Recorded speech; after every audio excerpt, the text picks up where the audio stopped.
Расширение гнезд. Вот у меня, допустим, семья была, я ее расширял.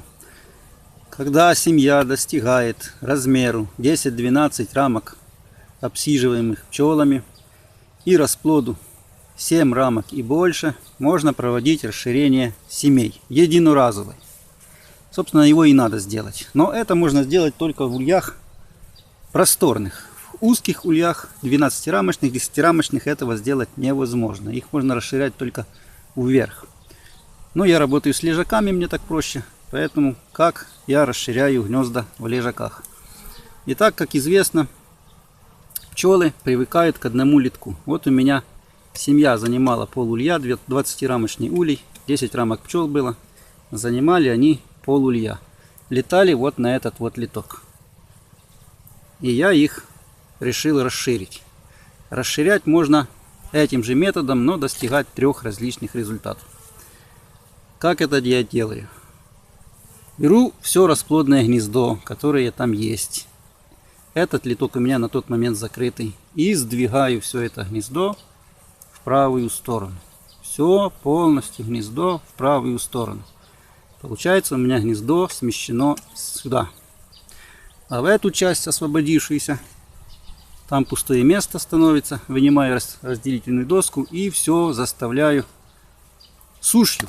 Сушью или сушь и через одна вощина. Либо все сушью, либо сушь, вощина, сушь, вощина, сушь, вощина. Теперь,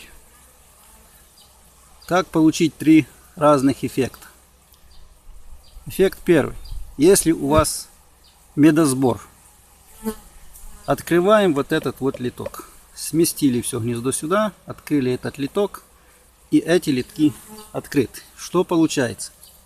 Расплодное гнездо здесь, матка здесь, литок у нее открытый, кислород у нее есть. Для выращивания расплода пчелам нужен кислород. Матка особо отсюда никуда не убегает. Здесь получилось пустые соты, и вся летная пчела привыкла летать на этот литок. И если у вас есть медосбор, то летная пчела мигом забивает пустые соты медом, а матка не успевает в них отложить яйца. И таким образом у вас пол улья расплоду и пол улья пчелы полностью заносят медом и запечатывают. И таким образом это очень положительно сказывается на медосборе. Вы им организуете нектарные поля обширные. А чем шире нектарное поле у пчел, тем больше вы получите меда. А если вам нужно много расплоду, медосбору нет, а расплод нужен. Ну, в общем-то, в пчеловодстве так просто не бывает, чтобы и пчелы, и мед. Надо выбирать что-то одно. Либо мед, либо пчелы. Либо у вас много пчел, но мало меда, потому что он истратился на выращивание расплода. Либо много меда, но мало пчел, потому что пчелы расходовались на сбор меда и истратили свой ресурс. Вот если нет медосбора, то делайте все то же. Гнездо перемещайте сюда. Эти литки открыты, но этот литок не открываете. Я не открываю этот литок. Что получается? Получается, что здесь нехватка кислорода. Для выращивания расплода нужен кислород. Матка начинает паниковать, кислороду мало, и она волей-неволей начинает смещаться в сторону тех пустых сот, которые поставили в ту половину улья. И таким образом она перебегает из расплодного гнезда на соты пустые. И там начинает интенсивно откладывать расплод, потому что у нее там очень много пустого места, пустых ячеек. Ей не надо тратить время на поиск пустых ячеек. Но для этого у нее здесь не должно быть кислорода. Для этого надо закрыть литок. И таким образом вы вынуждаете матку уйти из основного расплодного гнезда, который вы сместили, на пустые соты, которые вы оставили. Пчелы по-прежнему летают на старый литок. А как приходит медосбор, соответственно, делаете все то же, открываете этот литок, матку сюда, а там остались летные пчелы. Это второй способ. И есть еще третий способ. Если вам нужна матка, и когда у вас нет медосбора, и до медосбора еще больше, чем 20 дней, можно делать третьим способом. Опять же, берете расплодное гнездо, смещаете сюда все, переставляете, матку отыскиваете.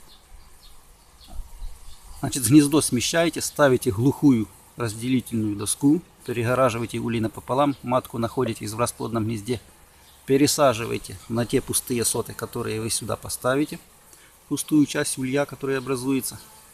И вся летная пчела, соответственно, приходит на тот литок. Получится у вас матка на пустых сотах и со всей летной пчелой на этих сотах. И матка интенсивно начинает там откладывать яйца. А летная пчела, так как медосбору нет, вся присаживается на выращивание расплода, и никто никуда не летает. Меда нету. И при таком случае семья просто не роится, потому что вся пчела летная занята выращиванием расплода. В этой половине открываете литок, он наглухо перегороженный, пчелы тоже заняты выращиванием расплода. И у них нет матки, они тоже сроиться не могут. Там не роятся, потому что много расплоду матка даст, все будут заняты на выращивании расплода. Здесь не роятся, потому что нет матки. В этой половине пчелы начнут выращивать свящевую матку. И, соответственно, дней через 30 у вас будет новая плодная матка в этом гнезде. А там останется старая матка и полулья, забитого расплодом от старой матки. И когда новая матка появится, здесь будет плодная новая матка, там будет старая матка плодная. Придет медосбор, ту матку задушите или заберете в отводок. Вот, выймите разделительную доску, соедините две семьи, и у вас получится семья медовик. Вот, либо можно семью ту половину отсадить в другой улей и получить совершенно новую единицу семьи. Вот такое вот расширение с 3 разными результатами, смотря чего вы хотите добиться при этом расширении.